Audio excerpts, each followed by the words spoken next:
are just so cooked up. These are concoctions. Quantum theory tells you everything is related, non-separability. Quantum theory tells you everything is potential, nothing is fixed. And therefore trying to measure the dimension of this table is a very restricted act. And because everything is potential, potential can go into destruction and violence, or protection can go into creativity and non-violence. In this there's uncertainty. You can't predict.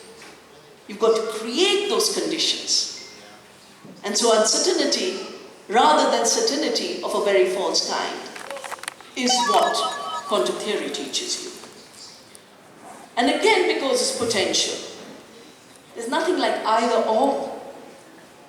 There is no excluded middle. And all of the violence in the world is because of the excluded middle. There's nature, which we must conquer, and superior human beings, who must conquer other human beings also. The roots of anthropocentrism are the same roots as the roots of capitalist patriarchy, are the same roots as the roots of Eurocentrism. All of the dominations that have unleashed violence on the planet have the same roots in separation. Separation is violence, unity is non-violence.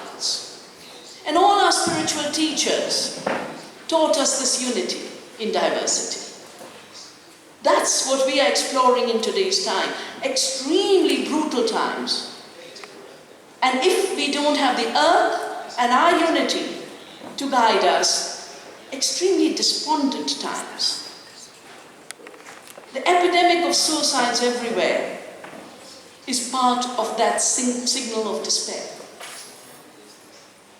And this gathering here is part of the signal of hope.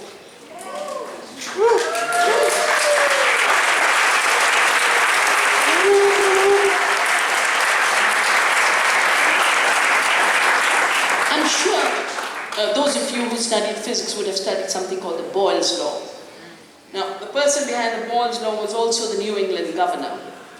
And this is what he wrote about us, except he was writing in the past. He said the native people had to be gotten rid of. They had to be exterminated for humanity's progress, because of their ridiculous notions about the workings of nature. He attacked their perception of nature as a kind of goddess and argued that the veneration wherewith men are imbued for what they call nature has been a discouraging impediment to the empire of man over the inferior creatures of God. In Mother Earth's family, in Vasudeva Kutumbakam, in the Earth family, there are no inferior creatures. There are no superior creatures. We are different but equal. And part of that fragmented idea that came out of the reductionist mechanistic worldview that has guided our thought for the last 2 centuries has been to treat uniformity as equality. Whereas uniformity is the destruction of equality when equality is defined as the rights of every being to be on the planet, the rights of all diversity to be equal in terms of their rights, but different and diverse. Diversity is not inequality. Uniformity is inequality. And we see this in agriculture. The uniformity of agriculture has devastated the very conditions of production of our food. It has destroyed our cultures. It has destroyed our health. All of these laws, whether it was the law of private property in land or the new intellectual property laws on seed that the Monsantos of the world are trying to create, and they're going so far right now, it is unbelievable. Because it's our cultures that created the seed. Working with nature. Our peasants were co-creators with nature. There was a wild plant, Oryza sativa, and Indian peasants particularly of Orissa and what is now Chhattisgarh, evolved 200,000 varieties of rice out of one plant, out of one wild teosinte. Look at the thousands of varieties of corn that were evolved by the peasants of Mexico and Mesoamerica. That is brilliance. That is intelligence. That is creating beauty while also enriching nature and our lives. All of the green revolution and the genetic engineering and industrial farming has been replacing that diversity with monocultures and uniformity. But all of that diversity is sitting in public gene banks. In CIMMYT, the Center for Maize and Wheat Research, in IRRI, the rice research, in ICARDA, which is bombed out in Aleppo for the arid zone plants, the Potato Center in Peru.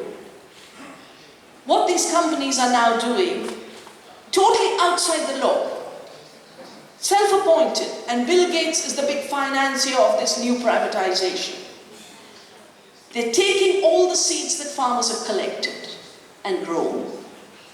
And it's known this seed, this maize is a drought-tolerant maize. This rice is a flood-tolerant rice. And they're just doing genomic reading of it, putting a stamp, our invention.